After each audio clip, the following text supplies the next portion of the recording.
20 Hollywood legends who were nightmares for the entire film industry. What happens when the world's brightest stars lose control? This isn't the Hollywood of red carpets, gowns, and bright smiles. This is the dark side, wild, rough, and out of control, of the golden age of cinema. From secret love affairs, never-ending drug addictions, to scandals that rock the entertainment industry, these stars weren't just famous, they were dangerous. They broke rules, they broke hearts, and sometimes the law. Some survived, some fell, but all left behind stories so unbelievable they seem like fiction. So buckle up, because after reading this list, you'll never look at the golden age of Hollywood the same way again. Fatty Arbuckle, the name that made Hollywood tremble Roscoe. Fatty Arbuckle was one of the brightest stars of silent cinema. The name Fatty was both a cute nickname and a symbol of humor and explosive vitality. He was a close friend of Charlie Chaplin, an idol to millions. But in 1921, in just one fateful week, everything came crashing down. At a lavish party in San Francisco, Arbuckle was accused of raping and causing the death of young actress Virginia Rapp. The press pounced like a predator. Headlines called him the monster of Hollywood. Religious groups protested and demanded a complete ban on his films. The entire film industry was thrown into crisis. Arbuckle was arrested and put on trial. 3 consecutive trials, 3 public interrogations, 3 times his reputation was shredded. Although he was ultimately found completely innocent, so much so that the jury at his 3rd trial publicly apologized, it didn't matter. The public had long since condemned him. His films were banned. Studios reneged on his contracts. Arbuckle's name became synonymous with moral decay in Hollywood. Even when he directed small films under an assumed name, people recognized him and rejected him. In 1933, Arbuckle had just signed a contract for his first film in more than a decade and died of a heart attack just hours later. His death was more than a personal tragedy. It directly contributed to the creation of the Hays Code, Hollywood's first code of ethics, designed to regulate the content and behavior of stars. And it proved that even the greatest men could lose everything overnight. George Reeves, Superman and his unexplained death. George Reeves, the first man to don the Superman suit on the small screen, was a model of integrity, a hero to children across America. But behind that red cape, there was a life filled with darkness, cynicism, and ended with a gunshot. In 1959, Reeves was found dead in his bedroom, a bullet wound to the head. The police declared it a suicide, but Hollywood didn't believe it. Reeves had been having an affair with Toni Mannix, the wife of an MGM executive, who had deep connections to the mafia. When Reeves tried to leave the relationship to fall in love with a younger woman, things started to get scary. Friends said he was being followed. Some claimed he wanted to quit the industry. Others believed Reeves knew something he shouldn't. On the night of the death, there were several people downstairs, but no one heard Reeves speak, only the sound of gunfire, the strange crime scene. No fingerprints on the gun, no gunpowder on the victim's hand, and one bullet had disappeared without a trace. Theories abounded: a cover-up murder, a jealous lover, a warning from the powers that be. To this day, Reeves's death remains an unsolved mystery. He was once a symbol of truth and justice. One reporter wrote, "Superman is the man who saves people, but no one saved George Reeves." Rock Hudson, the secret that stunned America. Rock Hudson was the ideal American man. Tall, charming, with a smile that melted hearts. He stepped onto the screen as the perfect lover, deified. But behind the spotlight, he lived a different role, the most painful role of his life. In the 50s and 60s, being openly gay could bury a career. Hudson understood that better than anyone. The studios created a standard version of Rock Hudson, even arranging a fake marriage with his own secretary to silence all rumors. He was not allowed to be himself, not in public, not even in private. His lovers had to live in the dark. His friends often couldn't keep secrets. Hudson once confessed, "I just wanted to be loved, but I had to pretend to be someone else to get it." In 1985, the truth came out in the most painful way possible. Rock Hudson became the first celebrity to publicly announce that he had AIDS. The world was stunned. Fans were shocked. Some felt betrayed. But many others saw in him the courage of a man who faced the truth in an age of prejudice and fear. His death that same year marked not only the end of a life torn in two, but also an awakening for America. Hudson forced the media, the public, and Hollywood to confront the AIDS crisis, the way society treated homosexuals, and the systems that had kept so many stars prisoners of their own fame. And if Rock Hudson was forced to keep it a secret until the very end, the next star, Tab Hunter, had his life written for him by Hollywood. Tab Hunter, trapped in a perfect model. In the 1950s, Tab Hunter was the definition of American heartthrob. Blonde hair, square jaw, dazzling smile. His image was plastered across magazines, posters, promotional photos. But that was just the veneer. Underneath was a soul that was constantly afraid. Tab Hunter was gay, but like Hudson, he was not allowed to come out. Studios arranged dates for him with female stars. Paparazzi were staged. PR professionals worked 24/7 to quash any rumors that arose. Meanwhile, Hunter lived in constant fear. He was once arrested by the police at a gay party. If the news got out, it would have been the end of his career. "I couldn't be myself," he once said. "Not in that system. Not back then." He lived two lives, one in front of the cameras, one behind locked doors. Eventually, the pressure wore down his career. But Tab Hunter didn't disappear. Decades later, he published a memoir telling the truth about his years undercover for the first time. Fans were stunned, but also sympathetic. He didn't just survive, he outsmarted a system designed to stifle his true self. Tab Hunter wasn't just a pretty boy, wrote one critic. He was a prisoner who knew how to break out. But not everyone finds a way out. The next man on our list didn't try to break out. He took the Hollywood dream by storm and lost it all in his addiction. Tony Curtis, glory, lust, and fall. Tony Curtis had it all. Looks, talent, fame.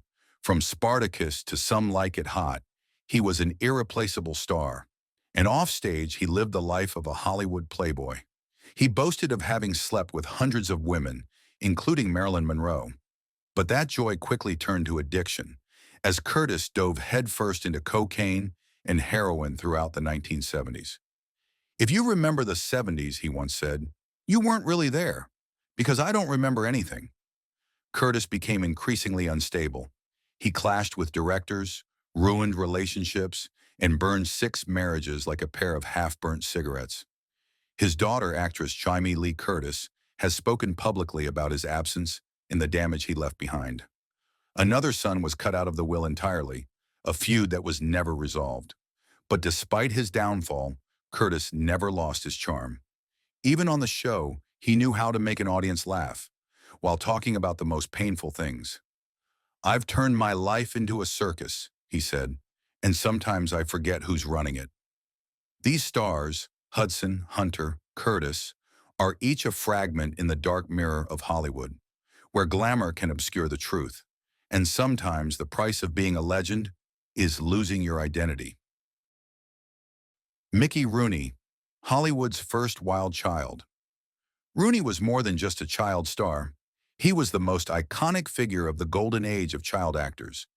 In the 1930s and 1940s, Mickey Rooney was a household name at the box office, starring in a series of hit Andy Hardy films and earning millions of dollars before he was even old enough to drink. At one point, Rooney was the highest-paid actor in America, the most beloved teen icon. But it was the spotlight that kept him in a constant vortex, not allowing him to step out of its shadow. Mickey Rooney's life was like a raging storm, constantly sweeping away troubled relationships, shocking scandals, and bad decisions that lasted for decades. He was married 8 times to beauty queens, famous stars and actors, including the legendary Ava Gardner. However, those marriages never lasted. Rooney's love life has always blossomed and quickly ended in chaos, quarrels, jealousy, and tabloids. His huge fortune was repeatedly blown away by gambling, leaving him in debt, entangled with casinos and shady underworld figures who were not easily forgiven. Not only did money slip through his fingers, Rooney was also betrayed by his own family members.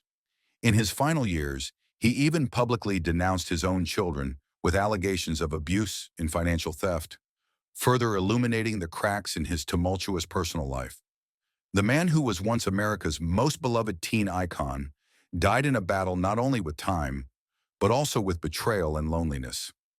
On set, Rooney was known to be unpredictable and hot-tempered, so stubborn that directors had to be wary of his mood swings. At times, he was undeniably brilliant. The next, he could disappear without explanation. Rooney was a relentless partier, a heavy drinker, and possessed a fierce energy that could burn down anyone around him. "I never had a childhood," he once said heartbreakingly. "I just had my career." That statement seemed to be the truest description of his life. Rooney never really left the spotlight or the need to be admired. Even in his 90s, he was still pursuing roles, still giving interviews, still standing on stage, as if stepping away from the spotlight meant facing a life he had never truly known. Hollywood had given him all the glory, but at the same time it had taken away the deep pieces he could never put back together. Mickey Rooney's life is a haunting reminder that childhood fame can be both a priceless gift and an invisible trap that haunts and hurts throughout life. James Dean, Too Fast to Live, Too Wild to Die. Just 3 films, and he has etched his name into Hollywood history as an immortal legend. Dean's energy was not simply rebellion, it was the burning fire of a lost generation, the wild call of unconquerable souls. With his drawn face, his pained eyes, and his torn spirit, Dean became a symbol of youth in its deepest crisis. He lived and breathed speed. Every turn of the motorcycle, every acceleration of the shiny silver Porsche was a dare to death. His friends watched him, fearful but helpless. He never hesitated to ignore red lights, to push the car to its limits, to laugh as if he were playing with fate. "I live as if I were to die tomorrow," Dean once said, "and I might as well die." Those words in 1955 became tragically prophetic. That silver Porsche, which he bitterly called the son of a bitch, turned into a metal coffin on a California highway. The horrific accident that claimed his life at the age of 24 marked one of the most shocking deaths in film history. His untimely death did not tarnish his legend. On the contrary, it fueled the immortal flame of a handsome, talented young man, forever haunted by the brevity of his life. After Dean's death, countless dark rumors about his personal life spread. From homosexual relationships, to power conspiracies in the film industry, to a mysterious curse associated with the ill-fated car. Although none of it was ever confirmed, it was this shroud of mystery that added to the allure and haunting power of James Dean's name. He didn't just play the rebel, he was the embodiment of rebellion. And like many legends, he never made it past the final turning point in his life. But while Dean's flame burned briefly and fiercely, the last name on this list lived a long life, filled with power, temptation, and ruthless control. Warren Beatty, the untamable man. He was not just a star, he was a storm that swept away everything in his path. With his extraordinary beauty, deadly charm, and irresistible charisma, Beatty did not run after Hollywood, but Hollywood ran after him. Behind the halo was a man who was both gentle and fierce, both powerful and uncompromising. Thousands of lovers, co-stars, models, even the wives of powerful politicians were part of his life. But Beatty was famous not only for his womanizing, but also for his absolute power on set. Directors and screenwriters all had to kneel before his influence. A scene that did not go his way? Immediately, production would be halted until everything went his way. Beatty did not just create films, he controlled every thread to weave his own legend. His relationships were like a quick-burning fire, except for one love that lasted until the end of his life. By the 1990s, his stability with Annette Bening had taken the world by surprise, but it also marked the beginning of his fading fame. "I've never met anyone more charming or more dangerous," one actress admitted. Beatty could make or break a movie with a single phone call. He understood Hollywood better than anyone else, and he used that power to shape his destiny, sometimes for his art, sometimes for his uncontrollable ego. And in the end, Warren Beatty did not collapse. He was not crushed by the chaos. He stood firm, as steady as a king, driven by a thirst for control, for domination, and a constant need to be the center of attention. For in the glittering but dark world of old Hollywood, there were stars who were destroyed, but there were also those who ruled the chaos with unshakable power. Errol Flynn, the Devil in Velvet. Errol Flynn was more than just a movie icon. He was a fire, burning and destroying, in the form of a gentleman. With his razor-sharp jawline, charming British accent, and irreverent demeanor, Flynn was the epitome of a Hollywood hero. But beneath the veneer was a man more dangerous than any pirate he ever played.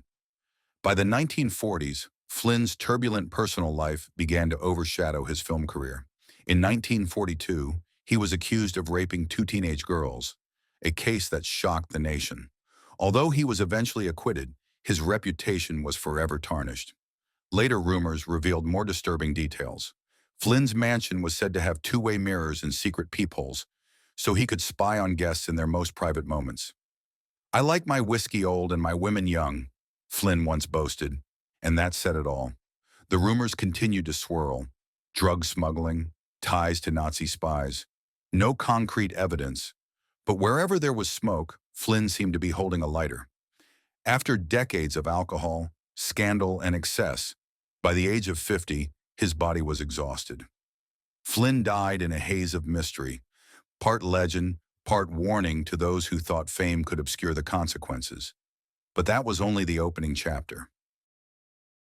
Charlie Chaplin, a quiet genius with a dark soul. Charlie Chaplin, the immortal icon of silent cinema, the lonely wanderer with his bowler hat and signature walk, made the world laugh through his black and white films. But behind the screen, his life was a complex, controversial tragedy full of unexpected dark corners. Chaplin had a disturbing pattern. He constantly pursued teenage girls. At the age of 35, he married Lita Grey when she was just 16. The marriage quickly turned into a disaster. Grey later accused him of being controlling and emotionally abusive, a tyrant hiding behind a gentle exterior. But that was not all. Another actress, Joan Barry, took him to court, claiming that Chaplin was the father of her child.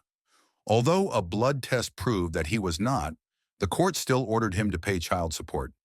The lawsuit became a media spectacle, shattering the image of America's most beloved comedian. Then came politics. In the midst of the Red Scare, Chaplin was accused of being a communist.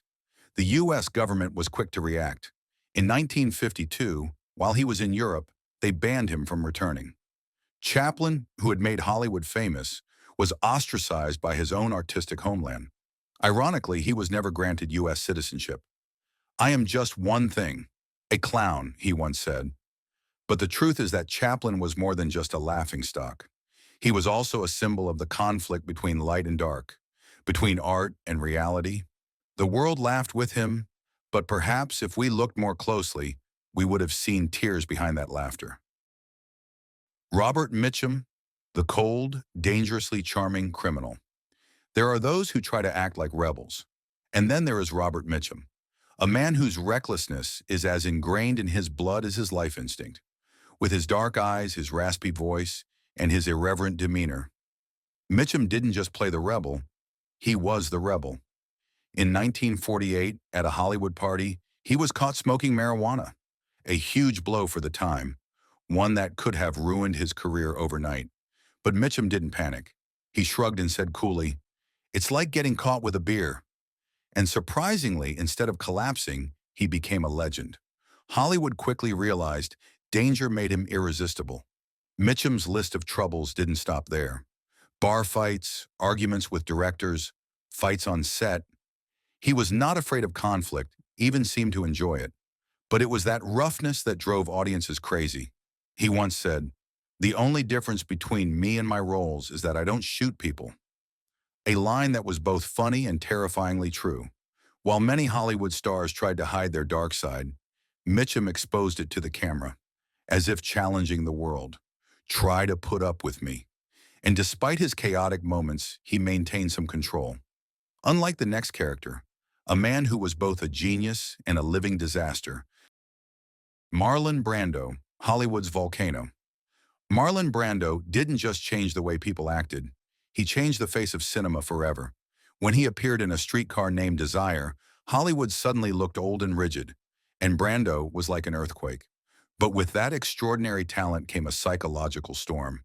Brando was a torn soul, passion, anger, love, and destruction. He didn't live within boundaries, he always exceeded them. His life was filled with illicit love affairs, with both women and men, and a series of failed marriages, sex scandals, and the chilling quote, "I'm not sure I'm human." The tragedy didn't stop with love. His son, Christian, shot and killed his sister's boyfriend. His daughter, Cheyenne, couldn't get over the pain and took her own life. Brando was in a state of grief, a complete breakdown, as if his entire family was cursed. On set, he was out of control. He argued with directors, rejected scripts, and even turned down the prestigious Oscar for political reasons. His colleagues described him as both profound and insane, able to love one moment and then turn his back on him the next. Each of his roles, from The Godfather to Apocalypse Now, seemed to come from the deepest part of his soul. And that made it impossible to take your eyes off him, even though you knew you were looking at a volcano that was always ready to erupt. Clark Gable, the king who hides his buried sins. Clark Gable was the man every woman of his time wanted, and every man wanted to be. Elegant, charming, strong, his image was built as the perfect American dream. But that dream, like so many things in Hollywood, was covered in a layer of lies. Behind the scenes, Gable was a man of darkness. Actress Loretta Young, his co-star in Call of the Wild, later revealed that he had raped her. She became pregnant. In the 1930s, this would not only have ruined both careers, but would have plunged the studio into crisis. MGM took immediate action. Loretta Young disappeared for months, gave birth in secret, and staged an adoption. As for Gable, not a scratch. He continued to be the perfect public icon, while the truth was carefully buried. Gable was also notorious for his philandering. Even with married women, the studios not only covered it up, they actively orchestrated it, manipulated the media, and gagged the consequences. As one PR rep put it, "You just have to give the press the right information. We'll take care of the rest." The public saw Rhett Butler as a charming, romantic man, but in real life, he left scars and secrets that were never talked about. And then there was a star whose inner demons, even Katharine Hepburn, couldn't quell: Spencer Tracy, the demonic genius. Spencer Tracy has the face of a man born to stand in front of the camera. Resolute, classic, powerful. On screen, he is the epitome of calm, but behind the spotlight, he is a never-ending battle between faith, sin, and inner demons that never sleep. Tracy is a devout Catholic. He refuses to divorce his wife, not out of love, but out of faith. Even though for more than 2 decades, he has lived as a secret couple with Katharine Hepburn. The public only knows them as best friends. But in the dark, they are two souls trying to cling to each other in a sea of chaos. Tracy is a heavy drinker, not the kind that party hard, but the kind that makes him disappear for days at a time, so drunk that he doesn't know who he is. And then he returns to the set, acting as if the madness never happened. One director once said, "Working with Spencer was like walking barefoot on broken glass." He could be charming 1 minute in a drunken rage and vicious the next. He was known for his rages, his breakdowns, and his violent behavior, but Hollywood forgave him for it all, because of his talent, because of his awards, and because Hepburn was always there, a silent shield protecting him from punishment. But the price of maintaining that image was utter exhaustion. Tracy lived with constant guilt, shame, and depression. He once said he was haunted, and the demons never let go. In 1967, just 2 weeks after completing his last film, Spencer Tracy died. People said he died of heart disease, but perhaps he really died because he could no longer pretend to be strong. John Barrymore, Hollywood's tragic royal family. If there is a bloodline in Hollywood, John Barrymore is its most likely heir. Handsome as a statue, with a voice like honey, and a stage talent that would have made Shakespeare nod. But like many princes, he did not choose the throne.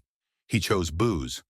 In the 1920s and 30s, Barrymore was a monument, but fame was not enough to satisfy his hunger.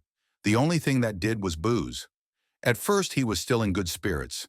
Lavish parties, witty one-liners, fine wine, beautiful women.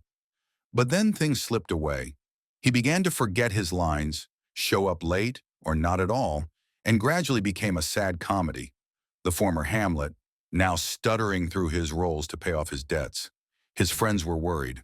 They looked for him in shabby rooms, disheveled, his beard matted and surrounded by strangers.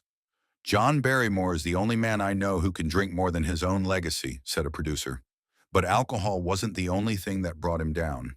He was known for his vulgar jokes, his blatant flirting with other men's wives, and his willingness to insult studio bosses at dinner parties. He didn't just destroy his career, he burned it down in public. In the end, Barrymore lost almost everything: his money, his reputation, his family, and his dignity. He died in 1942 at the age of 60. A man once considered the greatest, gone alone and incredulous. He was worshipped. Then they turned their backs. But if John Barrymore was the first fall, his next was the first scandal that Hollywood couldn't hide, one that threatened the entire fledgling film industry. Their story is not just a Hollywood story, but a reminder to all of us of the true cost of fame, of the subtle traps that the spotlight can set. In that world, only the strongest survive, but they also pay the price with deep cracks in their souls. If you love the true emotional stories of legendary stars and the secrets behind the bright lights, don't forget to subscribe and turn on the notification bell so you don't miss the next videos.